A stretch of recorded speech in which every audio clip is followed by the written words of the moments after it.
ITV news Sunil കഴിഞ്ഞ 18 ദിവസം എവിടെയായിരുന്നു?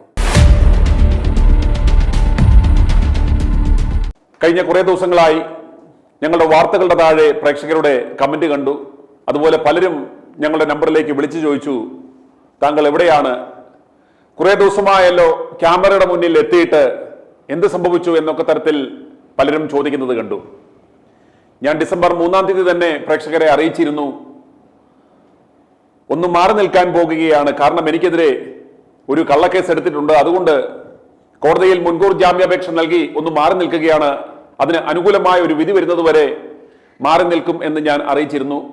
പലരും അത് കണ്ടു കാണുവാൻ സാധ്യതയില്ല. അതുകൊണ്ടായിരിക്കാം അപ്രകാരം ഒരു കമന്റുകൾ വന്നത്. അതുകൊണ്ട് അതിനെക്കുറിച്ച് ചെറിയൊരു ക്ലാരിറ്റി വരുത്തുവാൻ ഞാൻ ആഗ്രഹിക്കുകയാണ്. പ്രിയമുള്ള പ്രേക്ഷകരെ, ഡിസംബർ 1-ാം തീയതി നിങ്ങളെല്ലാം കണ്ടല്ലോ, ഞങ്ങളൊരു മൈ ഹോം എന്ന പേരിൽ മെഡിക്കൽ കോളേജിന് പുറകിൽ ഒരു ക്യാൻസർ രോഗവുമായി വരുന്ന കുഞ്ഞുങ്ങൾക്ക് താമസിക്കുവാൻ, സൗജന്യമായി താമസിക്കുവാൻ പറ്റുന്ന ഒരു പദ്ധതി ഉദ്ഘാടനം ചെയ്തിരുന്നു. അത് കഴിഞ്ഞ് അതിൻ്റെ തൊട്ടേ അടുത്ത ദിവസം ഒരു വിവരം ഞങ്ങൾക്ക് ലഭിക്കുകയാണ്. തദ്ദേശ തെരഞ്ഞെടുപ്പ് വരുന്നതിനോടനുബന്ധിച്ച് എന്നെ എങ്ങനെയെങ്കിലും അറസ്റ്റ് ചെയ്ത് അകത്തിടുക, പിണറായി സർക്കാരിനെതിരെ ശബ്ദിക്കുവാൻ സാധ്യതയുള്ള ഇവനെ ജാമ്യമില്ലാ വകുപ്പുകൾ ഏതൊക്കെ ചുമത്തി അകത്തിടാൻ പറ്റുമോ ആ വകുപ്പുകളെല്ലാം ചുമത്തി എത്രയും വേഗം അറസ്റ്റ് ചെയ്ത് അകത്തിടുക എന്ന നിർദ്ദേശം പോലീസിന് ലഭിക്കുന്നു. അതിൻ പ്രകാരം സൈബർ പോലീസ് എനിക്കെതിരെ ഒരു കേസ് രജിസ്റ്റർ ചെയ്യുന്നു. പരാതിക്കാരിയില്ലെന്ന് ഓർക്കണം, പോലീസ് സ്വമേധയാ കേസെടുക്കുകയാണ്. സൈബർ പോലീസ് ആദ്യമേ രാഹുൽ മാങ്കുട്ടവുമായി ബന്ധപ്പെട്ട ആ വിഷയത്തിൽ ആ പരാതിക്കാരിയെ, ഇരയൊന്നും ഞാൻ പറയാൻ ആഗ്രഹിക്കുന്നില്ല, ആ പരാതിക്കാരിയുടെ അവരെ ലൈംഗിക ചുവയോടുകൂടി സംസാരിച്ചു, സെക്ഷലി ഹരാസ് ചെയ്തു എന്ന പേരിൽ BNS 75(1)(4), BNS 75(3), 72(1) എന്നീ വകുപ്പുകൾ ചാർത്തി 1968/2025 ക്രൈം നമ്പറായി മ്യൂസിയം പോലീസിൽ സ്വമേധയാ ഒരു കേസ് രജിസ്റ്റർ ചെയ്യുകയാണ്. ഒരു പരാതിക്കാരി പോലും ഇല്ലെന്ന് ഓർക്കണം. പോലീസിന് പെട്ടെന്ന് അങ്ങ് തോന്നി, മുകളിൽ നിന്ന് നിർദ്ദേശം ലഭിക്കുന്നു, ഇവനെ പൂട്ടാൻ ഏതൊക്കെ വകുപ്പുകൾ ചാർത്താമോ അതെല്ലാം ചാർത്തി ഇവനെ FIR രജിസ്റ്റർ ചെയ്ത് അകത്തിടുക. അങ്ങനെ എനിക്കെതിരെ ഇപ്രകാരമുള്ള FIR ചാർത്തപ്പെടുന്നു.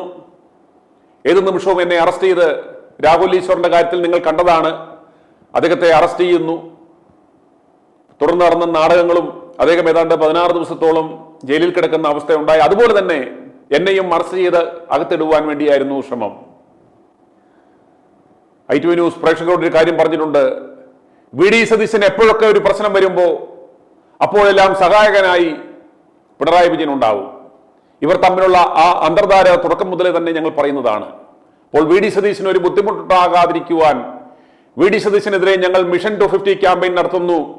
അതുപോലെ തന്നെ തദ്ദേശ തെരഞ്ഞെടുപ്പിൽ ആ ശബരിമല കൊള്ള മറയ്ക്കുവാൻ രാഹുൽ വിഷയം ഇവർ ആളിക്കത്തിക്കുമ്പോൾ ആ രാഹുൽ വിഷയത്തിൽ അതിന്റെ യാഥാർത്ഥ്യം, ജനങ്ങളുടെ അഭിപ്രായങ്ങൾ ഞങ്ങൾ മിഷൻ 250 എന്ന ക്യാമ്പയിനിലുള്ള ജനങ്ങളെ തുടർച്ചയായി ലൈവായും അല്ലാതെയും അറിയിച്ചുകൊണ്ടിരിക്കുമ്പോൾ ഉയരുന്ന ഏക വിമത സ്വരം ഞങ്ങളുടേതാണ്.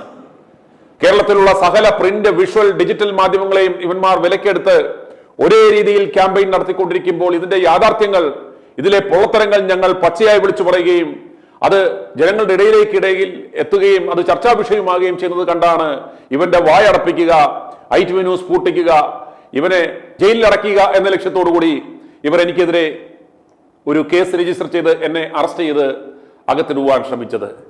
എന്നാൽ ദൈവാനുഗ്രഹം കൊണ്ട് അപ്രകാരം ഉണ്ടായില്ല. സാധാരണഗതിയിൽ ഇപ്രകാരം എനിക്കെതിരെ കേസുകൾ വരുന്നത് ഇത് ആദ്യമായല്ല എന്ന് പ്രേക്ഷകർക്കറിയാം. അതുകൊണ്ട് കേസുകൾ വന്നാൽ പേടിക്കില്ല. ഇപ്രകാരമുള്ള വ്യാജ കേസുകൾ വരുമ്പോൾ എന്താണ് ചെയ്യേണ്ടത് എന്ന് ഞങ്ങൾക്ക് വ്യക്തമായി അറിയാം. അങ്ങനെ ഞങ്ങൾ ഉടൻ തന്നെ ഞങ്ങളുടെ അഭിഭാഷകനായ അഡ്വക്കേറ്റ് ഉണ്ണിരാജ മുഖേന Thiruvananthapuram principal district and sessions കോടതിയിൽ ക്രിമിനൽ MC 3643/2025 നമ്പറായി 4-ാം തീയതി തന്നെ ഒരു മുൻകൂർ ജാമ്യാപേക്ഷ ഫയൽ ചെയ്തു. നിയമപരമായി നേരിടാൻ മാത്രമേ നമുക്കിതിനെ സാധിക്കത്തുള്ളൂ. ഉടൻ തന്നെ ഇപ്രകാരം ഒരു വിവരം അറിഞ്ഞ ഉടൻ തന്നെ ഞങ്ങൾ ബഹുമാനപ്പെട്ട കോടതിയെ സമീപിക്കുകയും ഒരു മുൻകൂർ ജാമ്യാപേക്ഷ സമർപ്പിക്കുകയും ചെയ്തു. അതിൻ്റെ വാദത്തിനായി കാത്തിരിക്കുകയും ചെയ്തു. അല്ലാതെ ഇതൊരു ഒളിച്ചോടമായിരുന്നില്ല. ഈ അന്തംകമ്മി പിണറായിയെ പേടിച്ച് നമ്മൾ ഒളിച്ചിരിക്കുകയോ ഒന്നുമല്ല. ഇത്തരം സാഹചര്യത്തിൽ വരുമ്പോൾ നമുക്ക് ചെയ്യാൻ സാധിക്കുന്നത് ഇത് മാത്രമേ ഉള്ളൂ. കേരളത്തിലെ ഏതെങ്കിലും ഒരു മാധ്യമത്തിന്റെ ഈ കള്ളപ്പണക്കാരന്മാരുടെ ഇവന്മാരുടെ ബിനാമിയുടെ ഫണ്ടിങ്ങോടുകൂടി നടക്കുന്ന ഏതെങ്കിലും ഒരു ചാനലിൽ ഇപ്രകാരം കയറാൻ പോലീസ് ധൈര്യപ്പെടുമോ? അല്ലെങ്കിൽ ഏതെങ്കിലും ഒരു മാധ്യമപ്രവർത്തകന്റെ പേരിൽ ഒരു കേസ് വന്നതായി നിങ്ങൾക്കറിയാമോ? ഇല്ല.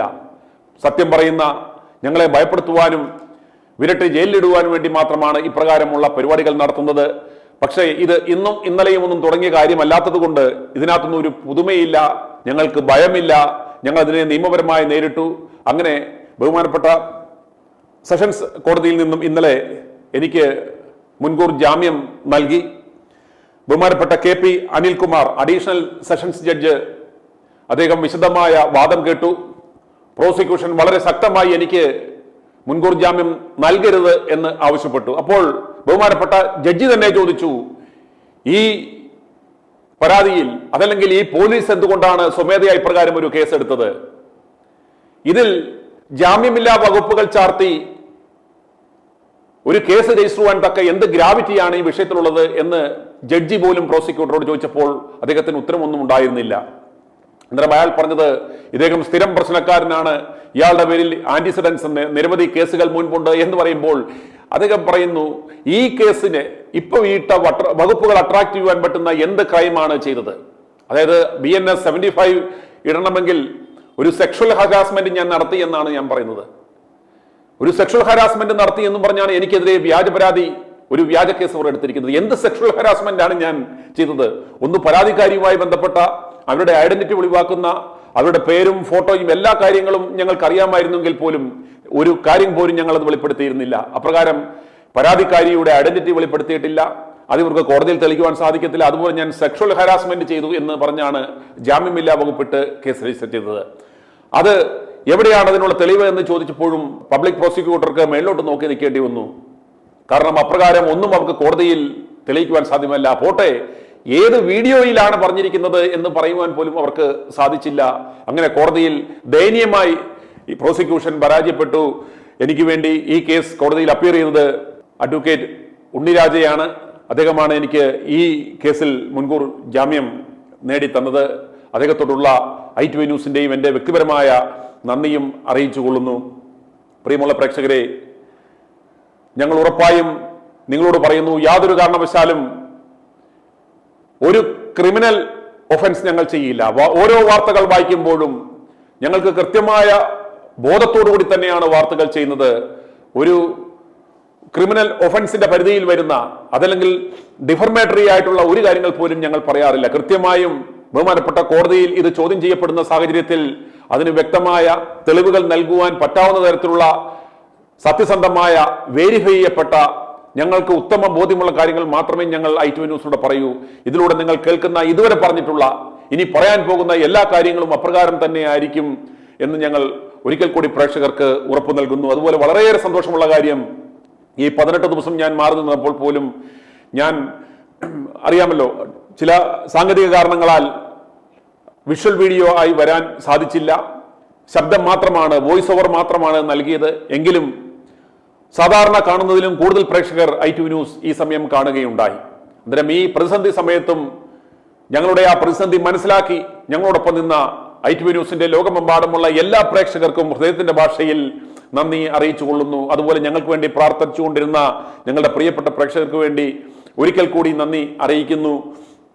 അതുപോലെ ഈ 18 ദിവസം ഞങ്ങൾ മാറി നിന്നു എങ്കിൽ പോലും വളരെയേറെ സന്തോഷമുള്ള കാര്യം, ഞങ്ങൾ ഏത് ലക്ഷ്യത്തിനു വേണ്ടിയാണോ ഉറച്ചു നിന്നത് അത് വിജയിച്ചു എന്നതാണ്. എന്റെ കാര്യത്തിൽ മാത്രമല്ല, ഞാൻ പറയുന്നു, ഒരിക്കൽ കൂടി പറയുന്നു, രാഹുൽ മാങ്കുട്ടം എന്ന വ്യക്തിയെ ഇതുവരെ ഞാൻ നേരിട്ട് കണ്ടിട്ടില്ല, ഇതുവരെ ഫോണിൽ കൂടി പോലും സംസാരിച്ചിട്ടില്ല. അദ്ദേഹവുമായി ബന്ധപ്പെട്ട ആരും എന്നോടോ അങ്ങോട്ടോ സംസാരിച്ചിട്ടില്ല.